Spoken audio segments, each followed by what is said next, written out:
Isang pinagpalang araw sa ating lahat. Ngayong araw is May 30, 2024. So, ngayon is ipagpapatuloy lang natin yung ating nasimulang series ng ating devotion. So, bago natin simulan yung ating series, muli muna nating balikan or talakayin muli yung nalakay nating series nitong last week ng series. So, para lang doon sa mga tao na bago lang ng tagapanood at tagapakinig sa atin is babalikan natin. So, yung tinalakay namin series nitong last week ay Warrior of Love.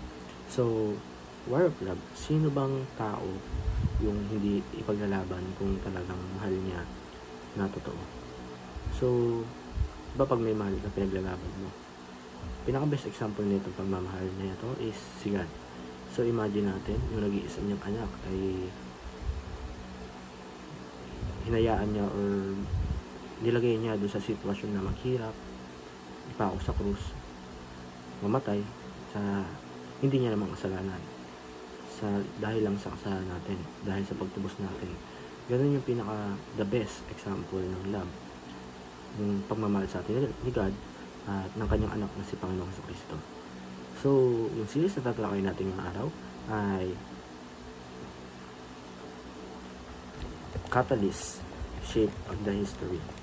So, pag sinabi kasi natin catalyst, ito yung pwede siyang sitwasyon, pwede siyang tao na nagbabago doon sa isang sitwasyon. So, example nito is yung simula nung baby tayo. Wala naman tayong alam talaga nung bata tayo eh. Hindi natin alam yung sulat or ano bang nangyayari sa mundo. Wala tayong kamumuhang sa nangyayari. Pero habang tumatanda tayo, nagkakaedad tayo is napag-aaralan natin or nakikilala natin si God. Ano nga ba yung ginawa ni God? Ano nga ba yung nangyayari kay Panginoon Jesucristo? Is simula na nababago tayo. Nababago yung paniniwala natin, yung puso natin, pagmamahal, lahat ng aspeto ng buhay natin. Na iba yung paningin natin sa mundo. Kaya parang si God yung naging catalyst na talagang dahilan bakit tayo bago. So, yung Bible verse na tayo natin araw ay 1 Samuel chapter 17, verse 4 to 7.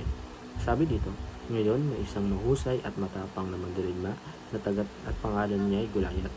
Lumabas siya sa kampo ng mga Filisteo at lumapit sa kampo ng Israelita. May siyang talapakpakan at kay taas, tanso ang helmet at tanso din ng kanyang panganga at dibdib na tumitimbang ng 60 kilo. So, yung Bible verse na to, sinasabi lang yung kwento ni David at Goliath. Si Goliath ay napakatangkad. Si David ay tamang maliit lang, pero walang makatalo si Goliath yun eh, kundi lang dahil lang si David yung ginamit ng Diyos, ay naging catalyst ng Diyos para baguhin yung sitwasyon nila na walang lumalaban, na talagang champion lang si Goliath. So, para lumako yung ating talakayan, tayo lumako sa ating teaching. Una is, giants are opportunity promotion. So, yung pagiging giant pa natin, yung giant, is nakakuha yan ng opportunity para tayo maging ma-promote. Kagaya nung giant si Goliath, ay siya yung naging opportunity, David na siya yung ma-promote. Siya yung naging, alipin, tapos naging asawa ng anak ng hari, tapos siya yung naging hari. Parang ayun yung naging opportunity niya para ma-promote siya. Number 2, giants are opportunity to see God's power. Ayun nga, para grabe yung binigay ni God kay David na power. Nakita niya dahil sa opportunity na or sa ginawa niya. Number 3, giants are opportunity to glorify God. So, di ba si David, i-glorify niya si God? Iba yung paniniwala niya noon. Pero, dahil sa glorify niya, is pinagpurihan siya. Bigyan siya ng blessing. Pero, may ginawa pa rin siya. Kaya siya pinatingin sa kanya or pinarasap sa Diyos yung tamang consequence sa ginawa niya. As application, take Christ an opportunity for promotion. So, ibang sabi nila, pag nahihirapan ka lang sa ginagawa mo, ibig sabihin, nag-grow ka or nag-enjoy ginagawa mo ng tama. Kaya, i-take natin yung crisis kay David na alam talaga siya laban niya eh. Pero naniwala sa sarili niya or ginamit niya ng kakayahan niya para mataas sila niya. Take natin to para tayo ma-promote din.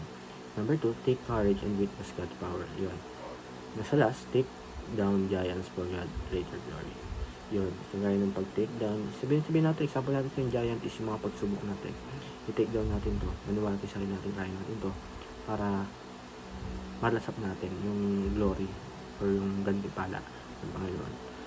So yun lang po, ayun lang po para sa araw na to na may natutunan tayo sa panonood at pakikinig, and God bless Lord.